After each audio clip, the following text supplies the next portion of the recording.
Ausstellung Magical Soup kreist um die Macht und Magie, mit der Bilder, Sound, Musik und Sprache Wirklichkeit erzeugen, aber auch dazu verhelfen, verborgene Wirklichkeiten zutage zu bringen oder sich normierenden Wirklichkeiten zu entziehen.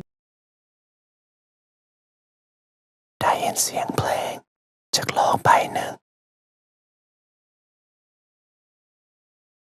ที่ไม่คุ้นเคย Die insgesamt 49 Werke stammen zum Großteil aus den umfassenden Video- und Medienkunstbeständen der Sammlung der Nationalgalerie und der Friedrich Christian Flick Collection im Hamburger Bahnhof. Es gibt aber auch ergänzende Leihgaben.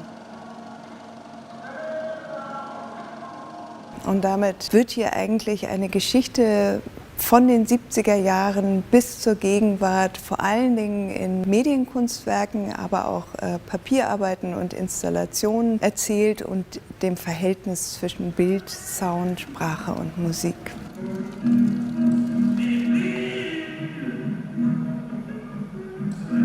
Anders als der Titel Magical Soup vielleicht suggeriert, haben die Werke nichts mit Mystik- oder Fantasy-Literatur zu tun. Der Titel geht unter anderem vielmehr auf ein Essay des deutschen Kunstkritikers Franz Roh von 1925 zurück. Und der beschrieb die Malerei der neuen Sachlichkeit als magischen Realismus. Denn in diesen Gemälden würde die Wirklichkeit in realistischen Bildern abgebildet werden, in denen andere Ebenen der Wirklichkeit sichtbar werden. Und vor allen Dingen sah Roh in den Werken des magischen Realismus in den 20er Jahren eine Kunst, die nach den abstrakten Werken des Expressionismus jetzt endlich wieder politisch wurde. Und das vereint die Werke in dieser Ausstellung, dass Wirklichkeiten hinter der vermeintlich gegebenen Wirklichkeit zutage kommen.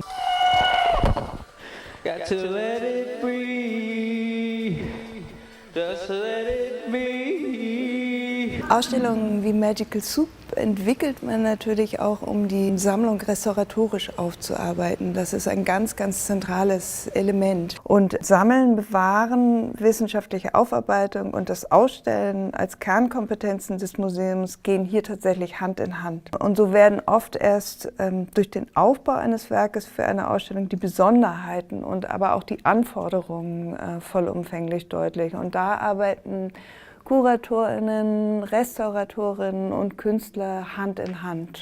Und das ist sehr interessant, weil erst Ende der 70er, Anfang der 80er Jahre Museen überhaupt angefangen haben, im größeren Stile tatsächlich Medienkunst zu sammeln.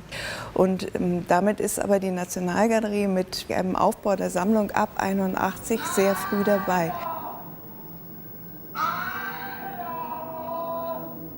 Und so beginnt der Parcours durch die Ausstellung Magical Soup tatsächlich mit zwei Werken auf sogenannten analogen Medien, einer Dia-Projektion von Stan Douglas aus dem Jahr 1982/83 und einer 35 mm Filmprojektion von Cyprien Gaillard von 2011. Für beide Werke gibt es mittlerweile digitale Master, aber beide Künstler haben ganz bewusst analoge Präsentationsmedien gewählt.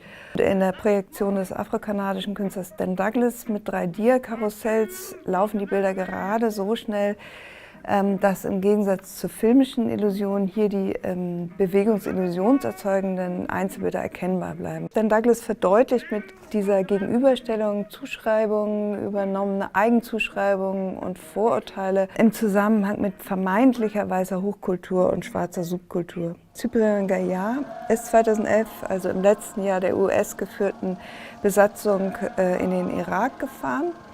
Und dort hat er mit einer Handykamera seine von einer internationalen Schutztruppe begleitete Reise zu den archäologischen Ausgrabungsstätten von Babylon dokumentiert. Die Bilder zeigen Monumente und die von Saddam bis zum Ausbruch des Irakkriegs unternommenen Rekonstruktionen der Anlage, der Tempelanlage sowie eigenen Palastbauten. Zudem hat Cyprien Gaillard im Berliner Pergamonmuseum das Ishtar-Tor aufgenommen, das vor etwa 100 Jahren von deutschen Archäologen in Einzelteilen von Babylon nach Berlin gebracht und hier rekonstruiert wurde.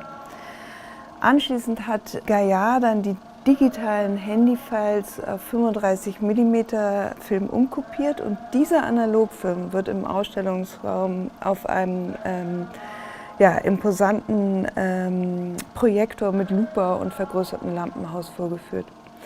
Der Film muss eben regelmäßig ersetzt werden und diese Zerbrechlichkeit des analogen Filmmaterials, das sich im Laufe der Ausstellungsdauer abnutzt und ausfranst, ahmt im Grunde genommen die zyklisch endlose Natur der Wachstums- und Niedergangsperioden von Zivilisationen nach.